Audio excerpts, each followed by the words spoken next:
Hello friends, welcome to my YouTube channel. My name is Harjeet Kaur.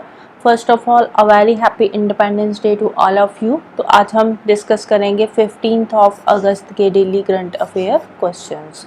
तो अगर आपको इस पर्टिकुलर लेक्चर की PDF चाहिए तो उसके लिए आप मेरा टेलीग्राम चैनल भी ज्वाइन कर सकते हो, जिसका लिंक आपको नीचे डिस्क्रिप्शन बॉक्स में मिल जाएगा। तो शुरू करते हैं। आज का फर्स्ट क्वेश्चन है, name India's youngest medal winner in Paris Olympics. Paris Olympics के अंदर इंडिया के यंगेस्ट मेडल विनर कौन रहे हैं? तो पेरिस ओलंपिक्स, किसी भी ओलंपिक्स के अंदर जो इंडिया के यंगेस्ट मेडल विनर थे वो कौन रहे हैं आज तक के? वो है अमन सहरावत। कौन है? अमन सहरावत। तो इन्होंने रेसलिंग में मेडल जीता है, 57 kg रेसलिंग में ब्रॉन्ज मेडल जीता है। तो इसके साथ ही ये बन चुके हैं इंडिया के youngest medal winner in Olympics. Right, Olympics की बात करें, कल भी हमने इसके बारे में कुछ चीजें पढ़ी थी, तो एक दो चीजें जो रह गई थी वो आज हम देख लेते हैं। एक तो यंगेस्ट मेडल विनर कौन है, वो है अमन सहरावत। इसके अलावा नेक्स्ट ओलंपिक्स की बात करें, अब 2024 में ओलंपिक्स हुआ था, तो नेक्स्ट जो होगा वो होगा 2028 के अंदर ओलंपिक्स होगा। और जो 2028 का ओलंपिक्स है ये कहाँ पे होने जा रहा है? ये होने जा रहा है लॉस एंजलिस USA के अंदर। राइट, तो जो नेक्स्ट वाला ओलंपिक्स है ये भी इंपॉर्टेंट है, कहाँ पे होगा याद रखना है। राइट, और जो नेक्स्ट वाला ओलंपिक्स है ना उसमें क्रिकेट को भी ऐड किया जा रहा है। राइट, तो नेक्स्ट वाले ओलंपिक्स में जो क्रिकेट होगा वो भी वहां पे परफॉर्म किया जाएगा, क्रिकेट की टीम भी जाएगी ओलंपिक्स में। नेक्स्ट है, which institute develops E shoes for live location tracking. Live location tracking के लिए ई शूज डेवलप किए गए हैं। कौन से इंस्टीट्यूट ने ये ई शूज जो है वो बनाए हैं? बेसिकली ये जो ई शूज है ये लाइव लोकेशन ट्रैकिंग के लिए है और ये है आर्मी पर्सोनल्स के लिए। अब होता क्या है, कई बार हमारे जो आर्मी के जवान होते हैं वो लड़ने जाते हैं, टफ ट्रेन्स पे जाते हैं लड़ने के लिए, पहाड़ियाँ होती है, वहाँ से बहुत सारी रिवर्स बह रही होती है, तो हमारे जो सोल्जर्स होते हैं कई बार क्या होता है कि वो पानी में बह जाते हैं या कई बार किसी पहाड़ी से नीचे गिर गए और बाद में उनकी बॉडी भी नहीं मिलती। तो इसीलिए ये जो ई शूज है उनके लिए ही बेसिकली डेवलप किए गए हैं, सो दैट कि जो हमारे सोल्जर्स हैं हमारी कंट्री के लिए लड़ रहे हैं, हमारी कंट्री को प्रोटेक्ट कर रहे हैं, तो एटलीस्ट हमें उनकी लोकेशन का पता चल जाए कि वो कहाँ पे हैं, तो सो दैट कि हम इजीली उनके लिए हम वहाँ पे हेल्प पहुँचा सकें। राइट, तो इसीलिए ये ई शूज डेवलप किए गए हैं। कौन से इंस्टीट्यूट ने डेवलप किए हैं? तो ई शूज डेवलप करे हैं IIT इंदौर ने। किसने डेवलप करे हैं? IIT इंदौर ने। तो Indian institute of technology Indore अब तक 10 पेयर इसके जो है डिलीवर कर चुका है DRDO को। राइट, 10 पेयर्स जो है इसके वो डिलीवर हो चुके हैं और ये tribo electric nano generator based जो है ये शूज है जो कि सोल से ही एनर्जी लेंगे। राइट, अब इसको अब देखो ये लाइव लोकेशन ट्रैक कर रहे हैं तो एनर्जी भी तो चाहिए ना, तो एनर्जी कहाँ से लेंगे? ये जो शूज सोल है तो वहीं से ये एनर्जी जो है लेंगे। राइट, तो DRDO को ये जो है डिलीवर कर दिए गए हैं। कितने पेयर्स जो है डिलीवर किए गए हैं? 10 पेयर्स जो है वो डिलीवर कर दिए गए हैं।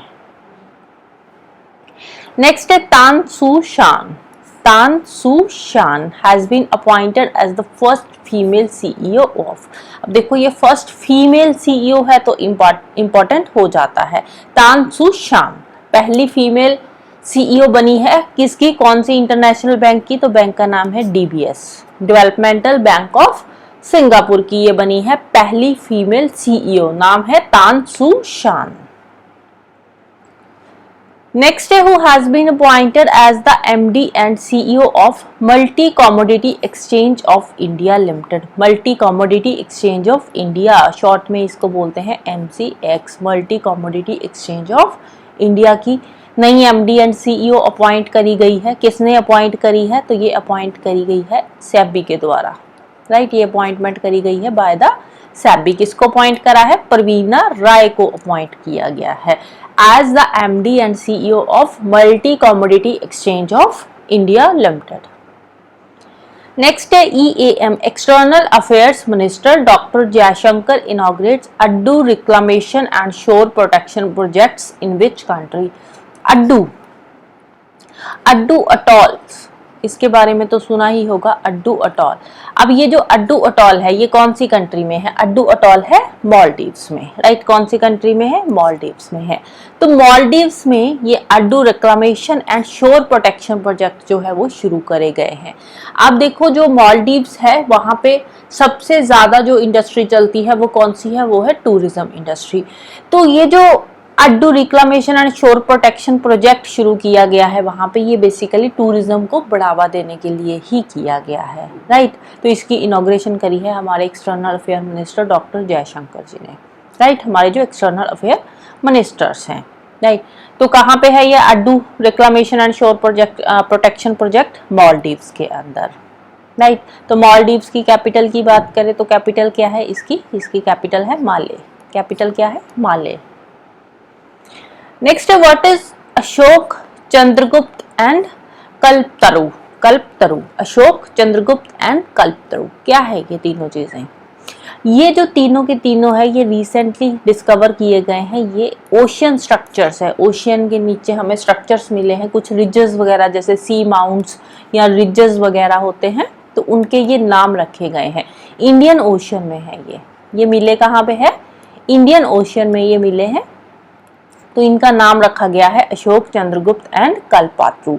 ये ओशियन स्ट्रक्चर्स है, राइट। ओशियन के नीचे रिजेस होते हैं, जो ओशियन के जो सी फ्लोर होता है वहां पे जो कोई पहाड़ है, कोई ट्रेंचेस है, अलग अलग तरह के स्ट्रक्चर्स होते हैं। तो बेसिकली वहां पे ये रिजेस मिली है, पहाड़ जैसे रिजेस होते हैं, छोटे मोटे जैसे ऊपर उठे हुए पहाड़ से। तो ये वहां पे मिले हैं जिनको नाम दिया गया है अशोक, चंद्रगुप्त एंड कल्पतरु। नेक्स्ट है Queenie Hallegua. Queenie Hallegua who dies recently in Kochi belongs to which community? Kochi, Kerala. Kochi कहाँ पे है? ये केरला में है। तो रिसेंटली वहां पे एक वुमेन थी जिसका नाम था क्यूनी हलेगुआ, इसकी डेथ हो चुकी है, राइट। तो ये उस पर्टिकुलर कम्युनिटी की लास्ट फीमेल थी, वहां पे लास्ट सर्वाइविंग फीमेल थी जिसकी अभी डेथ हो चुकी है, राइट। लास्ट सर्वाइविंग फीमेल थी जिसकी डेथ हो चुकी है कोच्चि के अंदर। तो कौन सी कम्युनिटी की थी ये थी ज्यूइश कम्युनिटी की। ज्यूइश कम्युनिटी की लास्ट फीमेल थी जिसकी अब डेथ हो चुकी है, राइट। तो अब वहां पे जो सर्वाइविंग मेंबर बचा है वो है मेल मेंबर, और वो इसी का ही नेफ्यू है। ये जो जिसकी डेथ हुई है ना, इसी का ही वो नेफ्यू है। उसका नाम क्या है? उसका नाम है कीथ वन, कीथ वन हलेगुआ, कीथ वन हलेगुआ। तो इसी का ही ये नेफ्यू है जो लास्ट सर्वाइविंग बचा है, and he is around 65 years, 65 years का है। तो यही लास्ट सर्वाइविंग मेल मेंबर बचा है अब ज्यूइश कम्युनिटी का। ऑल ओवर इंडिया बात करें तो all over India Jewish community की कितने लोग हैं? तो ये है हमारी टोटल पॉपुलेशन का 0.004% जो है वो है ज्यूइश कम्युनिटी इंडिया के अंदर, राइट। कोच्चि की ये लास्ट फीमेल थी जिसकी डेथ हो चुकी है। तो इसके अलावा एक मेल मेंबर बचा है, इन्हीं का नेफ्यू कीथ वन हलेगुआ, तो वो 65 ईयर्स का है, राइट। नेक्स्ट है Paul Kagame becomes the president of which country? Paul Kagame ये जो है ये प्रेसिडेंट बने हैं 99% मेजॉरिटी के साथ, और ये जो है ये इनका 4th टर्म है, प्रेसिडेंटशिप का इनका 4th टर्म है, राइट। तो कौन सी कंट्री के ये बने हैं? ये बने हैं रवांडा के प्रेसिडेंट। रवांडा अफ्रीका की कंट्री है। रवांडा की कैपिटल क्या है? रवांडा की कैपिटल है किगाली। रवांडा की कैपिटल क्या है? किगाली। कौन कौन सी कंट्रीज के साथ बॉर्डर शेयर करती है? युगांडा है एक, तो नॉर्थ में देखे तो, फिर तंजानिया आ गया, 3rd आ गया ब्रुंडई, और 4th आ गया democratic Republic of the Congo. तो ये 4 कंट्रीज के साथ टोटल बॉर्डर शेयर करता है रवांडा, राइट। नेक्स्ट है IIT Indore joins hands with which institute for C Narmada? C Narmada जो है इसके लिए ये क्या है? बेसिकली जो सी नर्मदा प्रोजेक्ट है ये नर्मदा रिवर से ही रिलेटेड है। तो उसके लिए IIT इंदौर और IIT गांधीनगर, IIT इंदौर और IIT गांधीनगर दोनों मिलकर काम कर रही है सी नर्मदा के लिए। तो सी नर्मदा की फुल फॉर्म क्या है? Centre for Narmada river basin management. तो वहां पे प्रॉपर जो नर्मदा रिवर है, नर्मदा रिवर की कंडीशन को चेक किया जाएगा, असेस किया जाएगा और प्रॉपरली उसका एक मैनेजमेंट प्लान बनाया जाएगा नर्मदा रिवर बेसिन का, जिसको नाम दिया है कैंप। नाम क्या दे दिया? Camp. Camp condition assessment and management plan, right. तो ये क्या है, किस रिवर से रिलेटेड है? नर्मदा रिवर से रिलेटेड है। नाम से पता चल रहा है कौन सी दो आईआईटी मिलकर इस पे काम कर रही है, तो IIT Indore and IIT Gandhinagar दोनों मिलकर इस पे काम कर रही है, राइट। नेक्स्ट है, which state commenced first ever global women's kabaddi league in September? Global women's kabaddi league, ये फर्स्ट एडिशन की है, फर्स्ट एवर लिखा भी है, तो ये इसका फर्स्ट एडिशन है। ग्लोबल विमेंस कबड्डी लीग सितंबर में होने जा रही है। तो कौन सी स्टेट में होने जा रही है? तो ये हो रही है हरियाणा में, राइट। कौन सी स्टेट में हो रही है? ये हरियाणा के अंदर, right. First ever global women's kabaddi league, तो कौन सी स्टेट में है? हरियाणा में। कब होगी? सितंबर में होगी। और इसको ऑर्गेनाइज कौन करवा रहा है? इसको ऑर्गेनाइज करवा रहा है होलिस्टिक इंटरनेशनल प्रवासी स्पोर्ट्स एसोसिएशन। होलिस्टिक इंटरनेशनल प्रवासी स्पोर्ट्स एसोसिएशन किसके साथ मिलकर? वर्ल्ड कबड्डी के साथ मिलकर। हिप्सा, इसकी शॉर्ट फॉर्म क्या है? हिप्सा और वर्ल्ड कबड्डी दोनों मिलकर इसको ऑर्गेनाइज करवा रहे हैं, राइट। नेक्स्ट है, Uttar Pradesh international trade exhibition to be held in. Uttar Pradesh का है ये, Uttar Pradesh international trade exhibition. ये कहाँ पे होगा? तो ये होने जा रहा है ग्रेटर नोएडा में। कहाँ पे? ग्रेटर नोएडा में। कब है? ये भी सितंबर के अंदर ही है। कब होगा? ये सितंबर में होगा। 25 ऑफ सितंबर को लेकर 29 ऑफ सितंबर तक ये होगा। कहाँ पे? ग्रेटर नोएडा में। और इसका थीम क्या है? इसका थीम है unique platform for sourcing. Unique platform of sourcing इसका थीम है। तो थीम इंपॉर्टेंट है और जगह इंपॉर्टेंट है। कहाँ पे है? ग्रेटर नोएडा में, राइट। नेक्स्ट है, India signs memorandum of understanding for training 1000 civil services officers of which country.